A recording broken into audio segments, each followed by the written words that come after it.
Alright, what is up guys? It is Robert of Gaming with Me, and welcome to another episode of Video Game Pickups. This time around I picked up 14 video games, so as always let's get straight into it. The first game that I picked up was Away the Survival Series. So Away the Survival Series is a game I did actually finish, picked up on PS5 as you can see.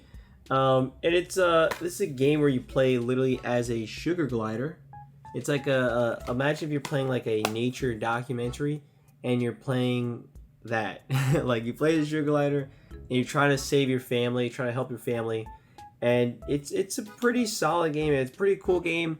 There's definitely a lot of jank to it. So admittedly, like if you're not one to have a little bit of a higher patience and tolerance towards stuff like that, you may not like this game at all. But I quite like the uniqueness and the originality to it, and it just ended up being quite a good time that I did enjoy playing through.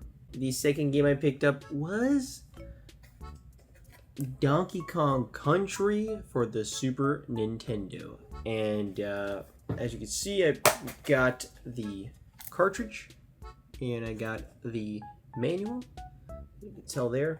This is this is like a custom game case box, as I always get these. I really like these. Hardcover, nice and thick. I don't really like the whole cardboard boxes of the Super Nintendo and like the Nintendo 64 and stuff. So I always get these when I'm picking up those specific game ones. I really like this a lot. This is a game I did actually play and finish before. Fantastic game, awesome 2D platformer, incredibly like innovative for his time in terms of visuals and stuff like that. But it's a great game. If you haven't played it, it's like a must play for anyone that loves platformers.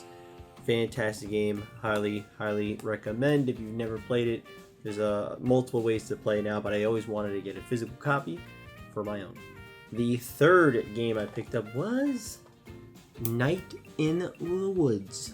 As you can see, this is from, I believe this is a limited run. Yes, the limited run. Yeah, I think it's 193. It says, "Welcome to Possum Springs." This is a game I always wanted to play, never did play. It comes with a bunch of stuff. What's cool is you got like just things that come with it that typically you wouldn't get in a normal release. So you got stuff from limited run that just is a little manual. You got obviously the Blu-ray and stuff, but even the inside, you got some artwork there that just looks pretty damn cool.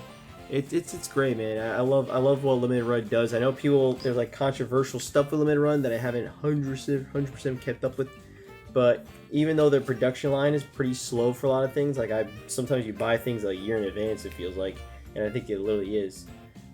Then you end up getting it later on. I'm not one to care too much as long as I get my product. And this was one of them that took a long time, but I did want to pick up this game one day and play it, so when I do, we'll find out if I like it. But it's an awesome looking art style and I want to play it. The fourth game I picked up was my first ever Sega Saturn game, which is Nights into Dreams. This is a game I'm looking forward to playing. There's only 2 Nights games, right? I guess to be fair, they have that holiday one, that Christmas one that I don't 100% know if it's a unique game. I kind of forget.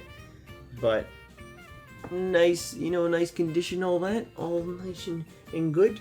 I don't have a Sega Saturn though yet, so that's kind of the big thing. I'm waiting to get a Sega Saturn to actually start this up. But, well, actually not really. It's really just when it comes on the backlog, then I'll make a video about this one day. One thing that I find so funny is the actual photos in the back are so bad looking. They're so bad looking. Like they're taken off of, I guess, obviously like a TV. But they're so compressed, you could say. Just it's so funny. But that's how it was back then, man. They have to, take photos like off the TV and stuff. It's pretty cool. It's pretty cool.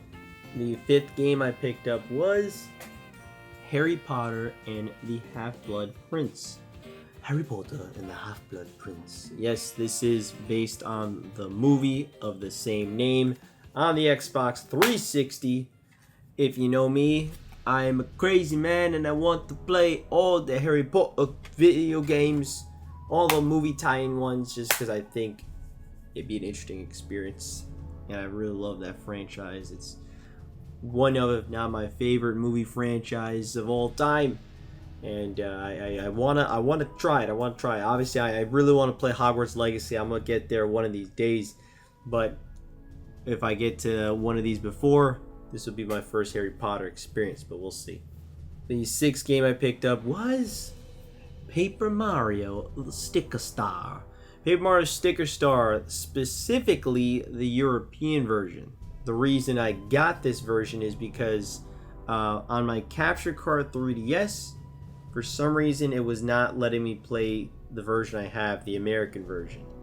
And it's doing that with some games. I've tested out all my games and there's like a good 3 or 4 that just don't work on my console. I'm sure there's a way to work around it, but it does mean I have to double dip and buy some other versions, or maybe get the ROM or something. Regardless, it's just easier for me to just go out on eBay, purchase a European copy, and they end up being cheaper anyway, to be honest with you. So I should maybe start buying European games in general for the 3DS if that's the case. But yeah, I like the cover, to be honest with you. The reason I picked this up right now was because it is the next episode for Back at the Backlog, which, depending on when I release this video, it might already be out already. I'm not too sure. But I wanted to get this so I could actually play it. And yeah. What do I think of the game? You gotta watch the Back of the Backlog to find out. But all I'll say is the 7th game I picked up was Pokemon White version. So this is Pokemon Black and White. I decided to pick up White. I forget why. I think it was just the cheaper one, because these games get really pricey. These Pokemon games are pretty damn pricey. They're some of my most expensive purchases. So I was like, well, I'm going to get the cheapest one. And also, to be honest, it looks more badass. This guy, whoever his name is, he looks more badass than the guy on Black version, to be honest with you. It's like a mirror thing. So, you know, the White version has the Black Pokemon, and then the Black version has the White Pokemon. And I think this guy's design looks cooler than the guy on Black version, to be honest with you. So yeah, Pokemon White version. Don't know much about it, but I just recently played Pokemon Sun and Moon for my Back of the Backlog series, which you should check out. But I plan on playing a decent amount of Pokemon games, and so this is one of them for the Nintendo DS. The 8th game I picked up was Batman Arkham Origins for Nintendo Wii U. This is one of my last Wii U purchases. I don't have a lot more Wii U purchases to make, which is very sad to me. But I thought, you know what? Let me pick this game up on Wii U, man. You know, it's only on 360 and PS3. I don't think it's on PS4, Xbox One. So I was like, well, in that case, let me pick it up on my favorite console of all time, which is the Wii U. So Batman Arkham Origins. I haven't played the other ones. I heard this is like apparently the one that people like the least amount, and that's fine. I still want to check it out. Batman Arkham Origins. We'll see what it's like one year. The 9th game I picked up was Tak and the Power of Juju on the Nintendo GameCube. This is a game that I don't know too crazy much about, but it's a not 2D, it's a 3D platformer, which I want to play a lot of the 3D platformers from this era of gaming, because I really love platformers, and this is when they reign supreme in terms of just a bunch of companies publishing these type of games. And here's Tak and the Power of Juju. The main reason I know this game is from a Nickelodeon show, and so it was cool to kind of see, like, you know, I watched the show when I was young. Now I could play the game that it was actually based on. Like, this is what came first, and then you had the show. So yeah, I definitely want to check it out. Apparently Play Magazine says this is one of the most beautiful platformers I've ever seen. Well, I guess we'll see, Play Magazine. The 10th game I picked up was In Sound Mind for the PlayStation 5. This is a horror game, a first-person horror game that is pretty cool and quite interesting in terms of its design and how it approaches some puzzles. This is a game actually currently playing. There's a really cool concept in where you would be picking up like a broken glass, and one of the ways to defeat one of these, or not really defeat, but scare away like an enemy, someone that's like coming towards you, you could lift up the broken glass and you could see things behind you, and it doesn't like seeing its own reflection. So you can either guide it to like a mirror, or you could pick it up and you're seeing it back. You know, you're looking forward, but you're trying to see it back and try to scare away the thing behind you. It's really interesting. It does a lot of mirror reflection type puzzles and with that. But there's a lot more to it. There's a lot of things with tape cassettes and it's pretty cool. I'm enjoying it so far. But yeah, Inside Mind, it's something I should have finished a while ago, to be honest with you. But right now I'm knee deep into trying to finish that Paper Mario back of the backlog, because I'm going to Japan pretty soon, so I don't want to fall behind in terms of that. The 11th game I picked up was Professor Layton in the Unwound Future. Yeah, boy. So I'm excited to play this a lot. I mean, I'm very excited to just play through it. I've played a lot. But this is for the Nintendo DS. As you can see, if I open it, we got the booklet, we got all this. I'm pretty sure this is a brand new copy. I really want to play this Professor Layton series. It's one that I missed when I was growing up, and I think this is a series that just has the potential to be one of my favorites, to be honest with you. I know that's a very high expectation to set myself for, but it's warranted, I feel, because the idea is, you know, the story, the puzzle aspects, all that is very up my alley, and so I'm like, yeah, this is something that I'm super interested in checking out, and I do want to at least check out the DS games. But yeah, so Professor Layton series, there's going to be a new one coming out to Switch apparently, which admittedly, odds are I'm going to play that first before these games. Sorry, don't attack me, but it's true. Odds are it's going to happen. But yes, this is, I believe, the third, it actually might be the fourth one in the franchise, but regardless, it's not the first one. It's not the first one I'll play, but I do at least own this one now. The 12th game I picked up was Manhunt for the original Xbox. So if you remember, I think last time I did pick up Manhunt 2 for the Wii, and this is Manhunt 1 for the Xbox.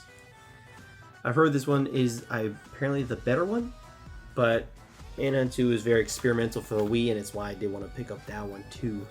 But this first one is apparently, it's the original, apparently is a better game. I don't know if that's the case, but we'll find out one day. You play as a guy who, I think it's like brainwash or some shit, or it's like it's a sport for him, and he ends up killing a lot of people, but you play as a pure murderer. A very controversial game, but yeah, Manhunt. The 13th game I picked up was Bubsy 3D. Yeah, boy, Bubsy 3D for the original PlayStation. Considered to be one of the worst games of all time. Will I agree with that statement? I guess we will find out when the time comes. But this is gaming history right here for me, man. And that's why I wanted to pick it up. You know, this came out like a few months after or before Super Mario 64. And that just kind of blows my mind. I think the idea of having one of the greatest platforms of all time and then one of the worst in the same time span is just so interesting to show how, like, this is how you do it. It showed the blueprint on how to do it, and then this showed the blueprint on not how to do it. I just love that idea. And it's not like it's a super expensive game or anything, so it's one that I really wanted to pick up and have part of the collection. Again, like I said, I do want to play a lot of these mascot platformers from this era, and so this is one of them that, you know, very infamous now. Fucking hell, doesn't want to open up. There you go. But yeah, Bubsy 3D for the original PlayStation. Very, very infamous in terms of the poor reception, but I want to check it out for myself and see truly just how bad it is. And maybe I might find some charm in it and enjoy some aspects of it. I guess we'll see. The final game I picked up was another funny game, Super Bust-A-Move for the PlayStation 2. Look at this cover art, man. Are you kidding me? Are you fucking kidding me? This is insane. I love it. Look at what the hell? Look at the baby. The baby is even on the disc. That is nuts. So thanks to my boy Clocked It, he talked about what he considered to be like the worst box art looking ever. And when he sent me this photo, I was like, oh my god, I have to have this in my collection. This looks nuts. One, I don't have a Bust the Move Bubble Bobble game. I don't have any of those games like in my collection, so it just kind of works to at least have a version of this game in my collection, you know, because it is a you know, it's an iconic game franchise. So good excuse to get one in my collection, but also at the same time get the weirdest box art you could ever get. I mean, dude, look at this. This is the baby with sunglasses. He's shooting out a little bubble gum. He got the like Bust a Move going on in his glasses with the crazy tattoo logo looking thing. What the hell is going on here? I look at this and I'm like, that is hilarious. It's so outrageous that it makes it one of the most memorable and potentially best cover arts I think I've ever seen in my life. It is insane. I'm just, what the hell? What the hell were they thinking? That's amazing. I mean, look, they made a sale off me, even if they're not making $1 off me because it's so many years later and all that type of stuff. But man, if I was back then, I mean, you would have made a sale off me. But I thought this looked hilarious. My boy Glock, he's like, he has to stop sending stuff because he's sad that I keep buying stuff because of his recommendations, and it is so good, so good. But yeah, like I said, it is a franchise that I don't own, so good to have at least a version. And so this is a very interesting, just based on the box art. I had to. It just was so bizarre. I got it for I think $8, so it really clean copy for it, and my mind was blown when I saw this cover. I could not believe how outrageous it is. It's great. It's perfect. And that was it. That was my 14 games that I picked up in the last 3 months. Let me know, what was the last games you picked up? If you notice, usually I have a little bit more just because I haven't picked up as many as I like. But hopefully the next 3 months I'll be able to pick up a little bit more. To be fair though, 14 in 3 months is still more than the average person by probably like 14. So yeah, man, I'll see you guys next time. Thank you so much for watching. Which of these games have you played? Which of these ones are your favorite? Which of these ones do you think, yeah, those definitely the worst game you picked up? Let me know. And then, like I said, let me know some of your recent pickups. I love to hear them. I'll see you guys next time. Thanks so much for watching, and have a good night. Well, then it's time to pierce that darkness with light, to be that force with your might. We may not see your own signs, but you have nothing to hide. Thoughts are at an all-time low, but I know the last thing the world needs is to see you go.